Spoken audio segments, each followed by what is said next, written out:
पढ़ा लिखा आदमी हूं, इंजीनियर हूं, IRS हूं,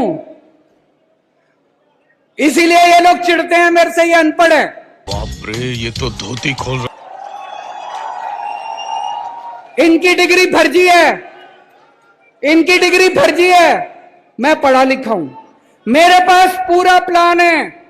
मजा नहीं आ रहा। 10 साल के अंदर हम भारतवर्ष को दुनिया का नंबर 1 देश बना सकते हैं। 10 साल में मेरे पास प्लान है। 10 साल में हम इस देश से हर अनपढ़ आदमी को पढ़ा लिखा बना सकते हैं, बच्चों को अच्छी शिक्षा दे सकते हैं, अच्छे स्कूल बना सकते हैं। शाबाश बेटा। 10 साल के अंदर इस देश से हम गरीबी दूर कर सकते हैं। मेरे पास प्लान है। मेरे को याद है जब मैं छोटा बच्चा था, आप भी जब छोटे थे, 3 तरह के देश होते हैं। एक होते हैं गरीब देश, अविकसित देश, अंडर डेवलप्ड देश। एक होते हैं विकासशील देश जो विकसित बन रहे हैं अभी, और एक होते हैं विकसित देश, अमीर देश। अच्छा, हमको सिखा दिया। विकसित देश, भारत विकासशील देश में गिना जाता है। जब मैं छोटा बच्चा था, 5वीं क्लास में पढ़ता था, तब ये कहते थे भारत विकासशील देश है, 20 साल में भारत विकसित देश बन जाएगा।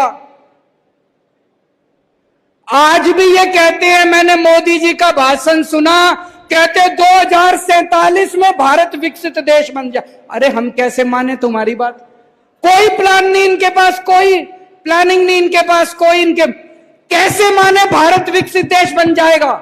झूठ बोल रहे हैं, इनको कुछ नहीं पता। आज भारत सरकार अनपढ़ लोग चला रहे हैं। बाप रे, ये तो धोती खोल रहा। उनको कोई समझ नहीं है। 6 साल पहले बोले 2000 का नोट लाओ तो भ्रष्टाचार खत्म हो जाएगा। ऐसा कभी होता है क्या? आज कह रहे हैं 2000 का नोट हटाओ तो भ्रष्टाचार खत्म हो जाएगा। एक दिन बोले नोटबंदी कर देते हैं।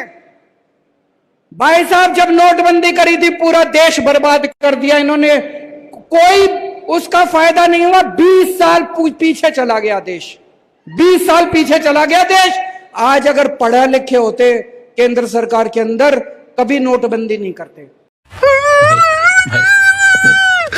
कभी किसानों के कानून नहीं लेके आते ये। अगली बार वोट डालने जाओ, भाई साहब एक काम तो करना, पढ़े लिखों को वोट देना, अनपढ़ लोगों को, फर्जी डिग्री वालों को वोट मत देना।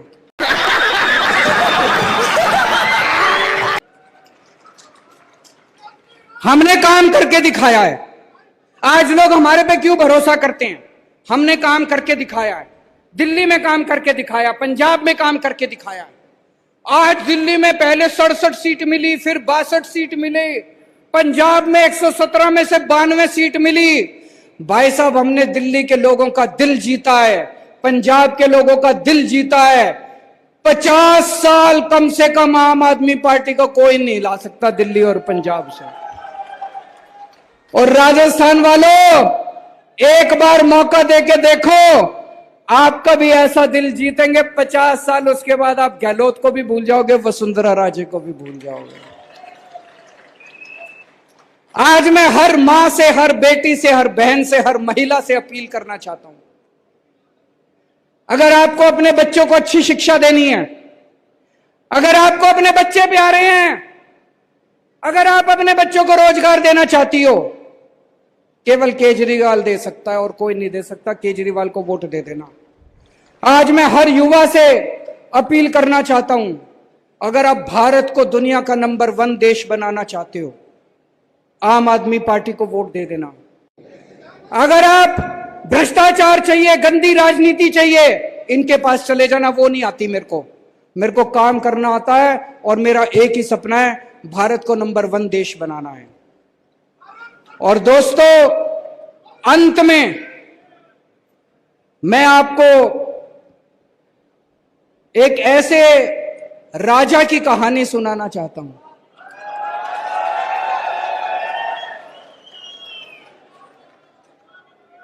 चौथी पास राजा,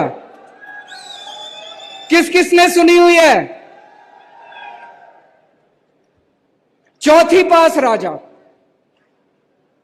ये एक महान देश की कहानी है। एक बहुत महान देश था, सदियों साल पुराना देश, और कैसे वहां एक अनपढ़ राजा आ गया और उस अनपढ़ राजा ने उस देश को कतई बर्बाद कर दिया, पूरा देश बर्बाद कर दिया।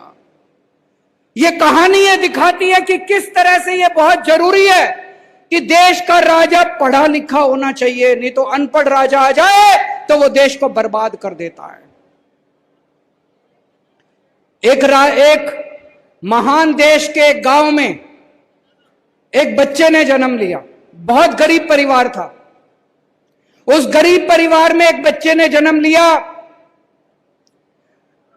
गांव में ज्योतिषी होते हैं, बच्चा जन्म लेता है तो ज्योतिषी आता है। ज्योतिषी आया, ज्योतिषी आके मां को बोला, माई तेरे बेटे की कुंडली दिखा रही है, तेरा बेटा बड़ा होके बहुत बड़ा सम्राट बनेगा। माई को यकीन नहीं हुआ। माई बोली, मैं तो बहुत गरीब हूं, मेरा बेटा कैसे सम्राट बनेगा? पर कुंडली में तो लिखा था। बेटा धीरे धीरे बड़ा होने लगा। स्कूल में एडमिशन ले लिया, सरकारी स्कूल था। बच्चे का मन नहीं करता था पढ़ाई लिखाई में। चौथी क्लास के बाद बेटे ने पढ़ाई छोड़ दी, स्कूल जाना बंद कर दिया। उसी गांव के पास एक स्टेशन था, रेलवे स्टेशन।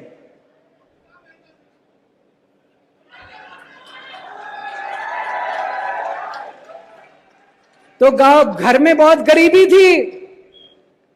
गरीबी की वजह से घर में गुजारा नहीं होता था, तो बच्चा स्टेशन पे जाके चाय बेचा करता था। समझ गए? समझ गए? तो बेटा स्टेशन पे जाके चाय बेचा करता था। भाषण बड़े अच्छा देता था। वो बचपन से ही उसको भाषण देने की लत थी। गांव के बच्चों को इकट्ठा कर लेता और खूब भाषण देता। एक बार शुरू होता तो बंद ही नहीं करता, और किसी टॉपिक पे बुलवा लो, खूब फेंकता, लंबी लंबी फेंकता। वो बचपन से ही फेंकता था। बच्चा धीरे धीरे बड़ा हुआ। ज्योतिषी की भविष्यवाणी थी, बड़ा होके बच्चा देश का राजा बन गया। अब राजा तो बन गया, पढ़ा लिखा था नहीं, समझ थी नहीं, बेवकूफ था, कुछ आता नहीं था, कुछ समझ नहीं थी। तो अफसर उसके पास फाइल लेके आते। जब अफसर उसके पास फाइल लेके आते, उसे कुछ समझ ही नहीं थी। अब वो अफसरों से कह नहीं सकता मेरे को कुछ नहीं आता, शर्म आती थी उसको। अफसर उससे जो मर्जी साइन करा के ले जाते, जो मर्जी साइन करा के, उल्टा सीधा सब कुछ साइन कर देता था वो बेवकूफ राजा, अनपढ़ राजा, चौथी पास राजा। धीरे धीरे पूरे देश में फैल गया राजा अनपढ़ है। राजा को बड़ा बुरा लगा कि लोग मेरे को अनपढ़ कहते हैं। तो एक दिन राजा ने किसी को कह के एक फर्जी डिग्री का इंतजाम कर लिया। फर्जी डिग्री का इंतजाम कर लिया, एमए की डिग्री। राजा बोला मैं एमए हूं। जनता को तो सच्चाई पता थी, जनता को पता था अनपढ़ राजा है, चौथी पास है, डिग्री फर्जी है। धीरे धीरे राजा अहंकारी होता गया, इतना अहंकार। लोग आते, अनपढ़ था, कुछ भी कह देते, आप तो देवता हो, आप तो ऐसे हो, आप तो ऐसे हो। और राजा अहंकार में डूबने लग गया, अहंकार में डूबा। एक दिन किसी ने आके उसको कह दिया, राजा जी नोटबंदी कर दो, नोटबंदी करने से भ्रष्टाचार खत्म हो जाएगा, आतंकवाद खत्म हो जाएगा। राजा ने नोटबंदी कर दी। भाई साहब, उस महान देश का बेड़ा गर्क हो गया। लंबी लंबी लाइनें लग गई, बैंकों के सामने लंबी लंबी लाइनें लग गई। कई लोग मारे गए, धंधे चौपट हो गए, दुकानें बंद हो गई, इंडस्ट्री बंद हो गई, लोग बेरोजगार हो गए। और वो महान देश 20 साल पीछे चला गया, 20 साल पीछे चला गया वो महान देश। एक दिन कुछ लोग आके बोले जी ये किसानों के 3 कानून बना दो, इससे किसानों का भला। वो राजा बेवकूफ था, उसे समझ तो थी नहीं, उसने किसानों के 3 कानून बना। पूरे देश में किसान खड़े हो गए, उसके आंदोलन हो गया, 750 किसान मारे गए। 1 साल के बाद उस राजा को 3 कानून वापस लेने पड़े। एक दिन उस देश के अंदर महामारी फैल गई, बड़ी कठोर महामारी, लोग मरने लगे। किसी ज्योतिषी ने आके उस राजा को बोल दिया, थाली और चम्मच बजवाओ।